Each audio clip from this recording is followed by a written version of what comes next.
Gallo Radio Show continues on Super Talk, Mississippi. Hello, this is Steve Holland, and you're listening to the Gallo Radio Show. What? People are coming back to the mother's milk out in the hinterland. You're not supposed to say that out loud. I have established a bond with my people at home. Now, do they like everything I do? Are you kidding?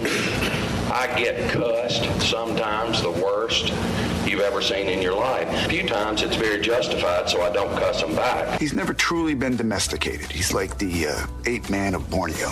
I've been in the Baptist Record front page, and I've made the New York Times and the Philadelphia Inquirer and the London, whatever that is, and about every good newspaper in the world. But by God, Rolling Stone wants to interview me. That is slightly disturbing. Have you talked to George this weekend? Well, hell no, I hadn't talked to George. I don't even care about talking to George during the week much. I told you so. Excuse me? People don't do their best work when they're being peed on. Excuse me? Well, naturally, a Republican would think a governmental service was too generous, especially a big, fat, rich Republican. If I'm lying, I'm dying. I can't even go in Walmart and buy a slice of bologna. That's just wrong. I failed algebra twice before I ever got it passed the third time in college. I don't like dealing with that kind of numbers anyway. This is outrageous. I got so pissed off that I wasn't here because I couldn't take it anymore. When the speaker says escort the man off the floor, you need a cooling off period. So I took mine Friday and I went home and did funerals. Are you drunk? My wife is the mayor of Plantersville. My mother's a justice court judge. And we all get along pretty good for short periods of time in my family. What's good for the goose ought to be good for the gander. I've given up everything except my highballs in my office at 5 o'clock every afternoon. A fellow told me one time, he said, it's like a big drink of whiskey. Makes you feel good. I'm a Holland, I can't hit it. I just get hot and I cuss folks out, shoot them the bird every now and then. Don't do no more interviews. Gallo. Super Talk, Mississippi. 111111111. Oh, my goodness gracious alive. How are you, sir? Good to have you in the studio. My friend Paul Gallo in the early morning hours. We are live on Facebook and also live, as you always know, on supertalktv.com.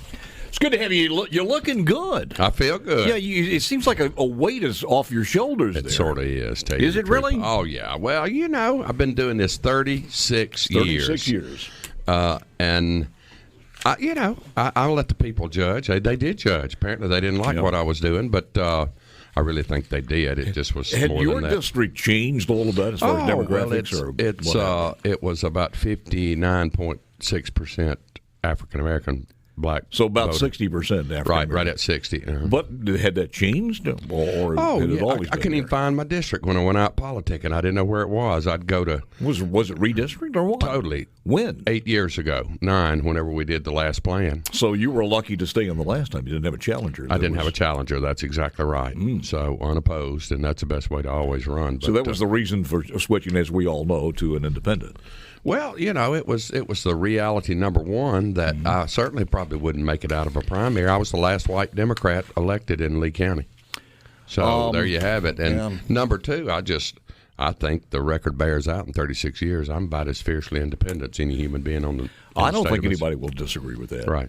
I will say this, boy, it is a major change, though. We always see this every 4 years, but nothing like I haven't seen it like this in a long time. When you have these old stalwarts, you, Denny, Greg Snowden, Jeff Smith, all these folks who you have some people, of course, retire just at will, but there were a lot of upsets out there. People it was, and I don't know the cause of everybody else's, and I don't know the cause of mine exactly, except the demographics did change, and you know, you serve 36 years, and you feel like you're doing good, and you offer again. I've been trying to retire 8 years, quite frankly, just couldn't do it on my own volition, and people said, no, you need to stay. You're an institutional figure there.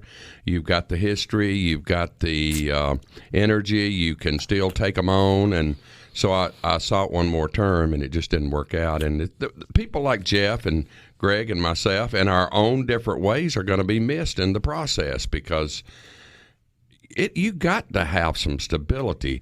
You've got to have old line. You've got to have the Iliad and the Odyssey in a library to make it right. You know? Well, that wisdom, too. And, of course, I think you were taken aback a little bit by taking a back seat after McCoy with the knowledge that you had on Medicaid. But did behind the scenes a lot of people come to you and oh said, my look, goodness, pick are your you brain kidding? Yeah. Are you kidding? I mean, even though you didn't have a chairmanship. I didn't have a chairmanship, but I helped put the budget together virtually every year. In the committee, quite frankly, if I wasn't for what they were doing, it didn't pass. It was just that simple. Because that's been my 36-year legislative life is public health and Medicaid, and you got to be a pretty good student of and have a real burning desire for that program to be a quote-unquote expert in it, because it's very technical. It's very complicated. You, more than anybody else over the many years that I've been doing this, and I've had disagreements with you politically, of course, you being got liberal to be as kidding. you will. But whenever you talk to somebody who was a conservative and a Republican in your district, and we'd get down on, well, why are you voting for the guy? And this is before I got to know you, and then I really would say, why the hell are you voting for the guy? Only kidding. But they would say the same thing. Look, you call Steve with a problem, he's going to take care of it. He will be dogged in calling whatever state agency is needed, and I don't care who you are, Miss Lucy on Oak Street, he's going to take care of you, and I think that was it. Well, my first campaign, I've done a little reflecting the last couple of weeks and pulled some old scrapbooks out, and I didn't say a word about the issue in the first campaign when I won 36 years ago. I said my job is going to be to represent you, and I may have written the textbook on that, quite frankly. I don't want to be boastful or vain, but oh, my God. I mean, and then as longer I stayed, I got as many calls from Jackson County and Natchez and Tunica almost as I did Lee County, especially Medicaid and public health. One of the cuts I've got coming up is your battle as chairman with Doc Robertson. Yeah, well, that wasn't a very pleasant time. I wish I could. I may drive up now that I got time and apologize, take old Doc out for a beer. That's a good thing to cut. Who else would you apologize to? If you good God, I'd stay on the road all the time. Where would you stop and who would you apologize to?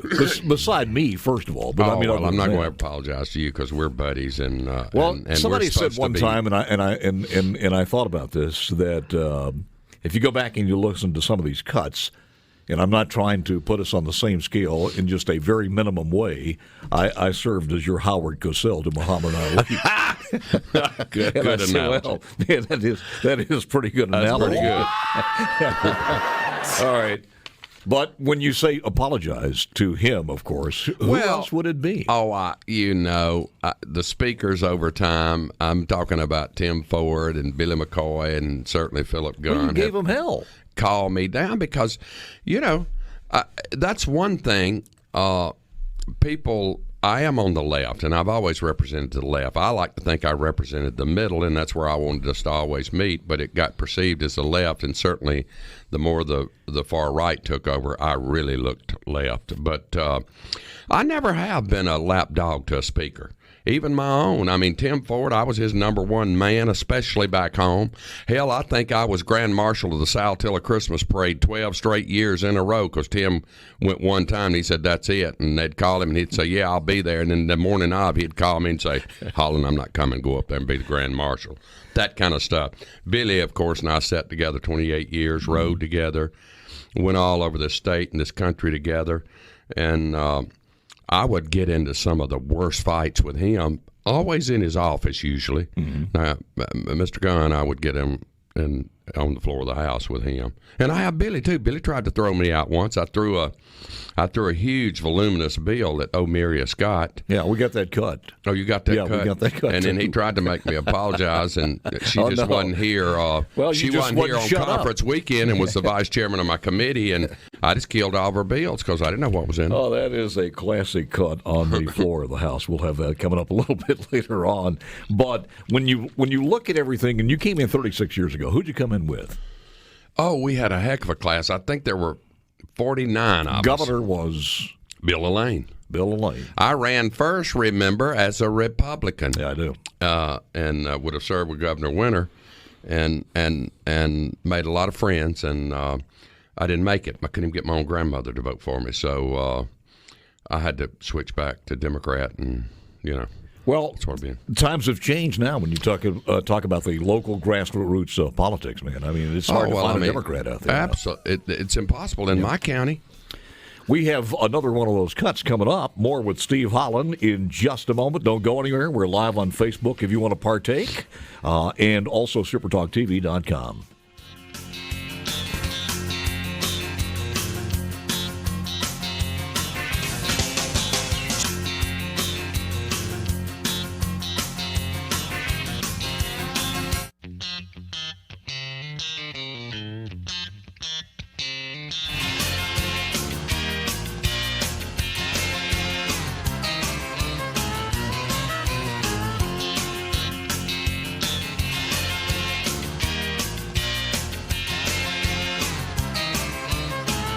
Mississippi magic in your morning.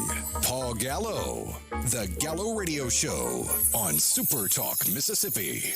Hello, this is Steve Holland, and you're listening to the Gallo Radio Show. I am notorious for fleecing Republicans. I don't fear that many Republicans, but when I do, I make good of it. You cannot be serious! I'm an empty nester, and I love my wife, but she keeps her distance. And in other words, what I'm saying is we've been married 30 years, and we've got it worked out. And she's a great lady, and so life is good for me. And why not run again? Wait a second. To the phone, Mr. Holland, yes, did you vote for the establishment of the supplemental legislative retirement program? The only vote I've cast in 28 years, I took a walk. I could not vote for it in good faith. but you cash your checks. Yeah, I cashed a check, and I'm going to suck the hell out of it, too, when I retire. Steve Holland, Mike Cheney with me. Those governors do not play politics with it. Haley Barbour did with the Plaid population. You see where that got him. Huh? Cut him 2 terms. Well, by God, if it hadn't been for Katrina, he'd been assassinated, probably. Now, wait a minute. Harlan, he's my buddy. I love Haley Barbour with a passion, but that was a bad move. He blames it on me. Come on. Lay low and hold your breath, because I'm going to turn myself loose. I've been thinking about it, Gallo, and I'm thinking I'm going to start prepaying you to say a few words over me when I cross over. Don't do that. I was thinking if I go first, I was going to have you funeralize me. Well, you God, I do a good job. Both of y'all shut up. How'd I get in this group? You promised me a coupon. Lord be with you, Paul. Same to you, sir. My disclaimer is I'm a Republican. Gallo Archives. Good morning, my friend Paul Gallo. We got to settle this because was it to the point that you were beating up on me when I wasn't here and you came on the air in my absence? I said the nicest things in the world. I'm listening. Well, you're my friend, Paul. Sort of. I get For you. The Gallo Radio Show with Paul Gallo on Super Talk Mississippi. Goodness gracious alive. I don't want to get up, baby. Let's turn off the phone. Alrighty, live back in the Trustmark studio with the one and only Steve Holland. Round the clock ACH alerts and any debits to keep you protected. Always Trustmark member FDIC. When you hear some of those things over the years, and I mean, we would spend 3 days with you in the archives, number one. Do you really remember I resisted coming on here for about a year or two, and then you had some lady to call me one morning or late one afternoon, said, would you be available at 7 o'clock in the morning? I said, you dang right I'm available, but let me tell you what the rules are. And we haven't had any problems since then. I really enjoy it. I even listen to you now. Can I? I can't believe Mississippi. I'm admitting that, but listen, I do. On the floor of the house, the cane. What was it? Your shtick that you had there? Well, I would interchange the flags from time to time. Yeah. Mostly the American flag flew on the end of my cane, but it was my way of saying this is time, or, you wanted to be noticed.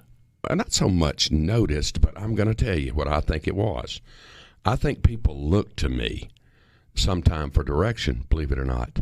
Or just to break the boredom. Or break the boredom, exactly. Absolutely. My God. I said for years that the cause of death on my death certificate was going to be languishing in the damn legislature, because it could get so boring sometime it would just be disgusting. But, there were a few of us, like myself and former Rep. Bo Eaton, my friend, who could stir it up pretty good, and change the course and complexity of who did that? Who were the number one? You would go down in history, certainly in modern history. I don't know of anybody else who would be as colorful to add disruption one way or the other, or to kowtow to no one. And I understand that, and I give you kudos for that.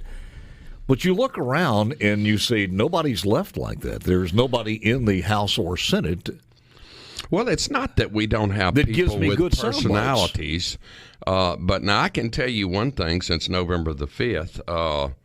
I think, quite frankly, I don't think I'm exaggerating this. The press has probably lamented my political demise more than anybody else. Yeah. I mean, and it's just me. My father was like this. My brothers are pretty much like this.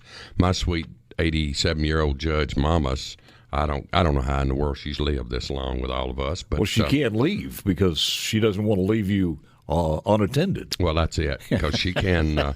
I remember when we honored her for 51 years of public service back in March in the legislature. I couldn't even get her to come down here, so I told her I was being honored.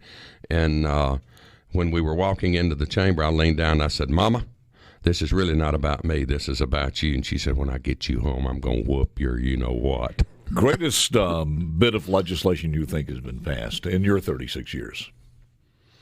Oh, that's hard to say, but I always go back to the 87 highway program. Mm-hmm. That was early in my days, and in the last year of the first term, and it was just so phenomenal, and the intensity of it. Of course, we laid former Speaker Billy McCoy to rest on Friday in his Appalachian soil in Prentiss County, and I sat by Billy. Billy brought me in right up early, and he said, "I know your family. I know where you come from. We're from the same boat cloth, and we need to be together." And we were till his legislative end, and then until his earthly end. But he took me under his wing as he did that, and I traveled all over the state with him selling that program. And I had worked 3 years in Washington for Jamie Whitten before I ever came to the legislature, and I wasn't exactly a neophyte about how legislation worked, but I never had hung around the Mississippi State Capitol. And Billy taught me how to make and move legislation through that 87 highway program. That was the phenomenal personal part to me. But that bill literally modernized. It's the most significant piece of economic development legislation I would think in a century. We're still seeing the effects. We wouldn't have had Nissan. We wouldn't have had Toyota. Well, look at Amazon just because of the infrastructure. Exactly. When you look at it, and we talked about the grassroots and the Democrat fading away, and there was a story the other day about Bobby Moak and the Democrat, what's left of the Democrat Party, getting together to figure out what the direction is for the future after the loss from of Jim Hood. And there is a growing sentiment within that party to say, look, let's don't even make any pretense anymore about being blue dogs. Let's just be liberal and build on that base. I don't know if that'll work in the state of Mississippi. I don't think it will. How in the world? Where else are you going to go? Because you got more and more division within that party. And to be honest with you now, as far as the Northeast Mississippi area, after Jim Hood, probably the best noted person there is another guy, and that's Brandon Presley. Yes, that's it. You're gone. Yeah, absolutely. Oh yeah, Brandon's carrying the water pretty much up in that part of the world for us, and he's very smart and very erudite, and he knows how to make and move things. He's actually a phenomenon. But as far as party politics in this state, I've thought a lot about it, and it's just Holland's opinion, but. Basically what's left in Mississippi is if you're white, you're a Republican. If you're black, you're a Democrat. But it's moving that way. And it's totally that way, and that will never, ever work for the good of this state. You have got to keep things in the middle. I won't go back to being accused of being a liberal always, and I'm certainly not a conservative, so I guess that leaves the other term, which is liberal. But, I remind folks from time to time, I chaired public health for 8 years under Speaker McCoy. 5 of my 7 subcommittee chairmen were Republicans. I have never looked at party like that. I've looked at philosophy. Yeah. What are you laughing about? I'm just laughing at Mr. McCoy. Yeah. Had some problems. But hang on, let me see if we squeeze Hello, this one. This is Steve Holland, and you're listening to the Gallo Radio Show. Cock versus a dog. The cock is born to fight. By cock, do you mean rooster, gentlemen? Yes, sirree. Of course I do, gentlemen. All right. Have mercy. Well, assuming that to be the case, and which one were you thinking about? Politics makes strange bedfellows. Well, gentlemen, like my grandmother said, you got to consider the source. That's disgusting. That has got to be the first time I've ever seen that done in this chamber, where we throw papers out of disrespect, remember to be censored. Gentleman from Lee. Lady, you're my vice chairman, and I've got awesome respect for you. I should not have done that, and I do apologize for that. Profusely, I apologize for that. But I understand what you're doing also, and the body needs to know that. Gentlemen, if I were you, I'd leave it with the apology. I'd leave it with the apology. Mr. Speaker? Let us not deal with our internal affairs committee-wise before this body and before the world, sir. Please stop with your apology. Well, I apologize, lady. Thank you. This is abnormal. It's immature. It's expensive. It's inappropriate. It's insulting. You must have given him his blood pressure was going to the very top on that one. Well, as I was saying earlier, I mean, I loved my speakers and I was very loyal to them, but I didn't cow-cow to them. And when I thought they were wrong, I got elected by the people of Lee County to represent them, and that's what I did. And just because my opinion might be opposite of what the leadership said, or my style even, not just my opinion, I trudged on, and it created some interesting dynamics along the way. You, which governor was the best to work with? Well, you know what? Hold that thought. Okay. Another cut memory from Steve Holland, and the question about the governor. He'll put some pensive thought into this. When we return, again, live on Facebook, live Super Talk TV, and at a dishwasher near you on Alexa, just ask your dishwasher, and Alexa will turn us on. Just, you know what to say. Archives. Darryl Strawberry. When I put on the uniform, I was just a baseball player. But when I took the uniform off and I came back to God with my wife led me back to the Lord. She was pulling me out of dope houses 14 years ago and saying God has a plan for you. You're familiar with the city. Jackson, yes. Yeah, when was it? 1982. Con Maloney. Yeah. Maloney, it was. I played here and I became a baseball player. You guys played in the Condome. You played in the Condome. He used to say, if you hit home runs, if you hit a couple home runs tonight, I'll give you TVs. And he did. No kidding. Yes, I used to hit him because he gave me several TVs. So. Strawberry with the two-run shot here in the bottom of the ninth inning. From the Gallo Archives. From Diamond Head to Delo, South Haven to Starkville, and around the world, the Gallo Radio Show is ground zero for information and entertainment on the SuperTalk app, supertalk.fm, and on your local SuperTalk Mississippi station. Hello, this is Steve Holland, and you're listening to the Gallo Radio Show. James Brown, you're a mortician, right? Mm-hmm. This guy still hasn't been buried. This is. I'm glad he's not in my house. If the embalmer is not real good at what he's doing, it's trouble right there in Motown. Holy funkadelic.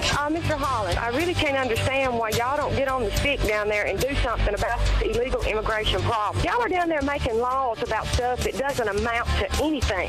It's none of your business how the population is. Well, ma'am, I killed that bill. Does that mean anything to you? Well, not really. Well, then you're not going to get satisfied about anything. Holy cow! As chairman of the committee, I will recognize you, and if I don't want you to speak, you're not going to speak. It's just that simple. So, Director Robinson, I am not going to recognize you to speak at all. That's my privilege. I said I did not recognize you. I don't need to hear from you.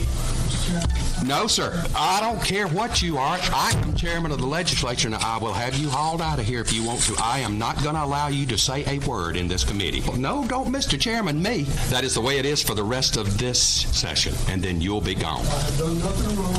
Well, I don't like you, and that's what you've done wrong. I don't like you, so get out. Get out or shut up. I am not recognizing you, sir. Deplorable, unfathomable, improbable, shallow, unattractive, disgusting. It's outrageous, egregious, preposterous. I am shocked and chagrined, mortified and stupefied. Bariatric, I call it the belly bill. Now, you've had the surgery. I have. If this bill was enacted, would I have to pay for your surgery? You would have to pay for my illness if I had not had it. No. That's not what I'm asking you now. You're skirting the question. That's not a yes or no answer. Calm down. I'm just asking you. You're phrasing that question in a way to provoke a response. I phrase all questions to provoke a response. He's out of his freaking mind. I started out as a Republican. You got some bad water somewhere. I got back on my medicine. Gallo, Super Talk, Mississippi. Man, with some money in my pocket, keep up. Goodness gracious alive. We could be here 4 or 5 hours with all the sound bites that we have. No, I agree. You need to head on up to Iuka and apologize. Well, I'm going to go see Dr. Bob. Dr. Bob wasn't as bad as I thought he was, but we'd had some perils in Medicaid in that administration, and I just didn't see eye to eye with him, and he had said some things about me that I didn't appreciate, and so I took the opportunity. So, Dr. Bob, I apologize, and I'm going to come up and buy you a beer, and we're going to sit there and look at the Tennessee River. Looking at all the governors from Elaine, and if you look at which governor was the easiest to work with, over those many governors that you've dealt with. Well, I'm sort of like late Speaker McCoy. Governors are never easy to work with. I'm a member of the legislature, for 36 years, and I really, in my heart, didn't hate governors. I see they're necessary, but I remember one soundbite. I said that we ought to abolish all the powers of the governor and let them cut ribbons and kiss babies, because that was their highest and best function. But, we have gradually in 36 years, and Elaine started this, and I liked Elaine. I actually liked every governor we served with, but Elaine, filed the lawsuits on separation of powers, and that began the decline of the legislature being the powerhouse of political power in the state, and now the governor's just about got it all. But I liked Elaine, but probably, now I got to say it, and I'm just going to throw it out there. I can't help it. My favorite governor to work with was Haley Barbour. We played a lot of bad cop, good cop. We had bonded when I was a political director for Thad Cochran in 1980. And then he was very instrumental in my running then as a Republican. I got totally swept up by Ronald Reagan, and we just got to be friends early on. And, I disagreed. Oh, my God, did I disagree with him. I was about to claw his eyeballs out over Medicaid. But we sort of had this innate ability to sense what each other were going to do. And we would do a little showmanship, quite frankly, but at the end of the day, we'd already plotted out what the middle ground ought to be. And I didn't have that relationship with any of the other governors, including the Democratic governors. So, and I liked Fordyce in his first year because I thought our styles were similar, just like Donald Trump and my style's a little bit similar, but I think I got more sense from in him. Private sector guy. When you go back and you look at the Alan Nunley and we were talking about the Tupelo deal, the Blue Springs deal, Wellspring I'm sorry, Wellspring project. Well, the Wellsprings project, and of course now the Blue Springs as far as the Toyota plant. Mm-hmm. But tell me a little bit about that, because you were, I guess you were in on that early on, because there were some things happening behind the scenes to bring that in there with the mega site. Well, our 3 counties pulled together up there, and they called it the Pull Allowance. Pontotoc, Union, and Lee as Pull, and bought this land and paid big money for it, and we needed help because we felt real sure, as close as we were to Memphis and Birmingham, and with 4-lane. But you never had any indication that there was something as big as a Toyota that was in the works. We didn't know that till it was announced. You know how they keep these things secret? Hell, we did. We're always asking the legislature to support a $300 or $400 million bond issue, and we hear about it when it hits the floor, usually, what it is, and I never did like that, but you got to do that. That's the age we live in. It's corporate welfare, and I'm for that. You'll leave politics with a state that is drastically changed, I believe, in many different ways. And I understand we still have poverty and we still have a lot of problems, but when you start looking at the amount of jobs and where those jobs, just entry-level jobs, have come from, just picking cotton to now aeronautics and engineering and automobile and tires and things such as that, and even Amazon. We've come a long way. Well, I was talking at the funeral home with an older man last night, and he was lamenting my defeat, and he apparently was a follower of mine, and we got all the way back. I'm 64 years old, and he was 86 years old. And we were talking about the changes each of us have seen in our life. I remember the first TV we got, the first air conditioner, things like that. I remember us having 40 families living on our farm to help chop and pick cotton and tend the cattle and so forth. And same thing has happened in the legislature. Oh, my God. Our support of public education was so poor 36 years ago that it was, and we brought it up. and we made it semi-respectable to be a school teacher, not where it should be. I've seen health care. Oh, I mean, all the waivers that have happened in Medicaid over the years that's enhanced people's lives, assisted living, home-based waiver, so you can stay at home as long as you can and let your family take care of you instead of going to a nursing home. Those are things that I had a major hand in and a footprint in, and they're making a great difference in our state. I have very little regret about my 36 years about the things that we have been able to accomplish in partnership, and I think I've left a pretty good legacy personally. I had a good run of it. Let me do one more cut here. Hello, this is Steve Holland, and you're listening to the Gallo Radio Show. Chairman of the committee has informed me that I really don't have enough hair to talk about the cosmetologist. Shazam! I have been so frustrated for so long with these people that I don't even know how to express it. You never, ever, ever, ever, ever get called back. I deal with hairdressers in my business a whole lot, because everybody needs their hair pressed in the end to enhance themselves. Gentleman Jones, Mr. Showers. Yes, sir. My wife happens to be one of these. Yes, sir. And a pretty good one. One of the best, sir. She's fluffed my hair before. I was reminded of something that Harry Truman said after being in public life about 30 years. He said, when I was a little boy, I didn't know if I wanted to play the piano in a whorehouse for a living or be a politician. And 30 years later, I don't know much difference. Every America should have a hoe at their home. There is a time for departure, even when there is no certain place to go. Well,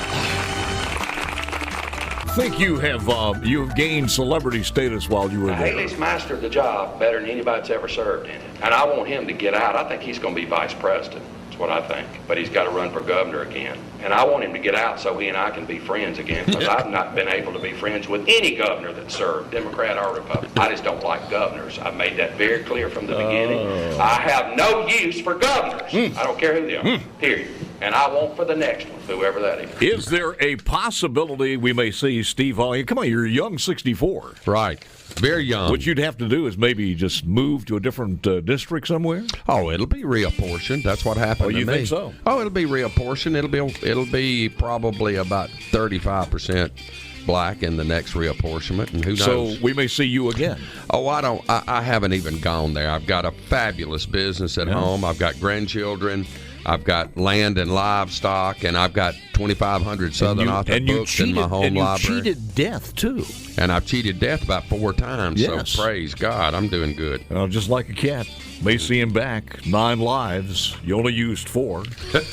Steve, thank you, sir. You bet. Always good seeing you. Good seeing you. Let's stay in touch. Trent Lott coming up 8:05. More next.